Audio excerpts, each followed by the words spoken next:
ఇలాంటి ధోరణి ఎప్పుడూ చూడలేదు. సీనియర్లు వారి కుటుంబాలు అసెంబ్లీ ఎన్నికలకు దూరంగా ఉండడం ఎన్నడూ జరగలేదు. అవతల పార్టీలో టికెట్ల కోసం పోరాడుతుంటే బీజేపీ సీనియర్లు వారి వారసులు మాత్రం టికెట్ కోసమే అసలు ప్రయత్నించలేదు. ఏంటి రీజన్? బీజేపీ హైకమాండ్ ఏం చెప్తోంది? దీనికి సమాధానం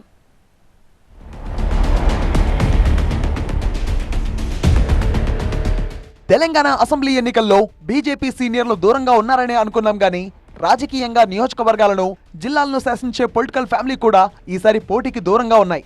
BJP state chief Kishan Reddy, MP K Laxman, BJP జాతీయ ఉపాధ్యక్షురాలు డీకే అరుణ, గవర్నర్లుగా ఉన్న బండారు దత్తాత్రేయ, నల్లు ఇంద్రసేనారెడ్డి, మాజీ గవర్నర్ విద్యాసాగర్ రావు వంటి సీనియర్ల కుటుంబాలు ఈసారి ఎన్నికలకు దూరంగా ఉన్నాయి. నిజంగా ఇది ఆశ్చర్యమే. బీజేపీ తెలంగాణ అధ్యక్షుడిగా ఉన్న కిషన్ రెడ్డి అసెంబ్లీ ఎన్నికల్లో పోటీ చేయకపోవడం ఇప్పటికీ ఒక అంతుపట్టని అంశంగానే మిగిలిపోయింది. అయితే ఈసారి కిషన్ రెడ్డి కాకపోయినా ఆయన భార్య కావ్య కిషన్ రెడ్డి అసెంబ్లీ బరిలో దిగుతారని ఆ మధ్య చర్చ జరిగింది. కానీ కిషన్ రెడ్డి ఫ్యామిలీ నుంచి ఈ అసెంబ్లీ ఎన్నికల్లో ఎవరూ పోటీ చేయడం లేదు. 1999లో కార్వాన్ నుంచి పోటీ చేసి ఓడిపోయిన కిషన్ రెడ్డి ఆ తర్వాత 2004లో హిమాయత్ నగర్ నుంచి గెలిచారు. 2009, 2014 ఎన్నికల్లో అంబర్పేట్ నుంచి విజయం సాధించారు. 2018 ఎన్నికల్లో ఓడిపోయినా ఆ వెంటనే జరిగిన లోక్సభ ఎన్నికల్లో పోటీ చేసి ఆయన గెలిచారు.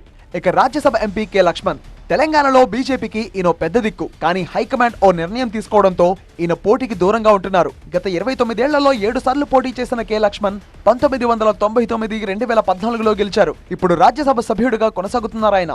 తెలంగాణలో బీజేపీకి వీళ్ళిద్దరూ 2 కళ్ళు లాంటి వాళ్లు. కిషన్ రెడ్డి, కె లక్ష్మణ్ వీళ్ళిద్దరూ లేకుండా గత 25 ఏళ్లలో ఏనాడు బీజేపీ అసెంబ్లీ ఎన్నికల బరిలో నిలబడింది లేదు. పార్టీ ముఖ్య నేతలంతా అసెంబ్లీ ఎన్నికల్లో పోటీ చేస్తారని అనుకున్న లక్ష్మణ్, కిషన్ రెడ్డి మాత్రం ఈసారి పోటీకి దూరంగా ఉన్నారు.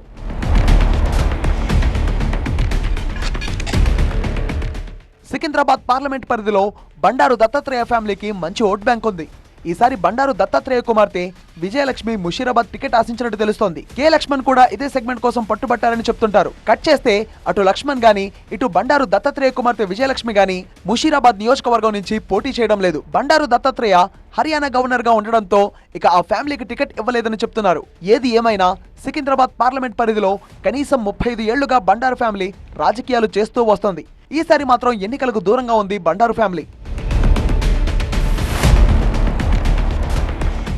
ఇక ముఖ్యంగా చెప్పుకోవాల్సింది గద్వాల్ జయజమ్మ, డీకే అరుణ గురించే. ఈసారి అసెంబ్లీ ఎన్నికల్లో పోటీ పక్కా అనుకుంటే అనూహ్యంగా బరిలోంచి తప్పుకుంటున్నట్టు చెప్పారు డీకే అరుణ. అయితే డీకే అరుణ కాకపోయినా ఆమె కుమార్తెకైనా టికెట్ ఇస్తారనుకున్నారు. గద్వాల్ నుంచి అరుణ కుమార్తె స్నిగ్ధారెడ్డి పేరును బీజేపీ హైకమాండ్ ప్రకటిస్తుందని అనుకున్నారంతా. అయితే తన కుమార్తెకు కూడా సీట్ అక్కర్లేదని, తమ కుటుంబం నుంచి అసెంబ్లీ ఎన్నికల్లో ఎవరూ పోటీ చేయరని స్పష్టం చేసినట్టుగా తెలుస్తోంది. మొత్తానికి డీకే అరుణ ఫ్యామిలీ కూడా ఈ ఎన్నికలకు పూర్తిగా దూరంగా ఉన్నారు.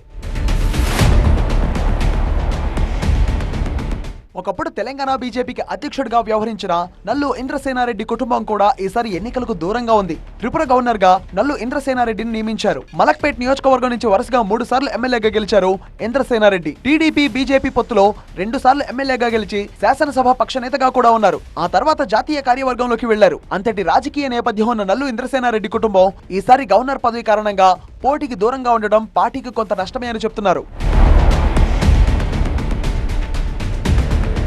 మాజీ గవర్నర్ విద్యాసాగర్ రావు ఫ్యామిలీ నుంచి కూడా ఎవరూ పోటీ చేయట్లేదు. నిజానికి వేములవాడ టికెట్ పై విద్యాసాగర్ రావు కుమారుడు వికాస్ రావు గట్టి ఆశలు పెట్టుకున్నారు. ప్రతిమా ఫౌండేషన్ పేరుతో ఏడాది నుంచి ఆయన నియోజకవర్గంలో సేవా కార్యక్రమాలు చేస్తున్నారు. దాదాపుగా బీజేపీ నుంచి వికాస్ రావుకే టికెట్ వస్తుందని అంతా అనుకున్నారు. కానీ ఈటల వర్గం వేములవాడ టికెట్ దక్కించుకుంది.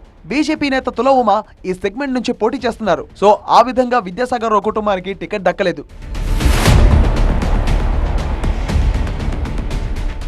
అయితే కొందరు సీనియర్ల కుటుంబాలకు టికెట్లు ఇవ్వకపోవడానికి కారణం చెప్తున్నారు బీజేపీ నేతలు. కుటుంబ రాజకీయాలంటూ ఓ వైపు బీఆర్ఎస్ ను విమర్శిస్తూ బీజేపీ నేతల వారసులకు కూడా టికెట్ ఇవ్వడం కరెక్ట్ కాదనే ఈ నిర్ణయం తీసుకున్నట్టు చెప్తున్నారు వారు. గవర్నర్లుగా ఉంటున్న బీజేపీ నేతల కుటుంబాలకు టికెట్ ఇవ్వకపోవడానికి కూడా అదే కారణం అంటున్నారు. ఏది ఏమైనా ఇది పెర్ఫెక్ట్ రీజన్ కాదంటున్నారు రాజకీయ విశ్లేషకులు. సత్తా చూపాల్సిన అసెంబ్లీ ఎన్నికల్లో సీనియర్లు వారి వారసులు ఇలా దూరంగా ఉండడం పార్టీకి కొంత నష్టమే అన్న అభిప్రాయం వ్యక్తం చేస్తున్నారు. ఎన్నికల్లో పార్టీ ప్రభావం అంతగా ఉండకపోవచ్చన్న ఊహాగానాల వల్లే సీనియర్లు వారి వారసులు పోటీకి వెనకడుగు వేశారనే చర్చ కూడా జోరుగా జరుగుతోంది. ఏది ఏమైనా సీనియర్లు వారి కుటుంబం నుంచి వచ్చే వారసులు పోటీ చేసి ఉంటే క్యాడర్ కు కూడా భరోసా ఇచ్చినట్టు ఉండేదన్న అభిప్రాయం అయితే వినిపిస్తోంది.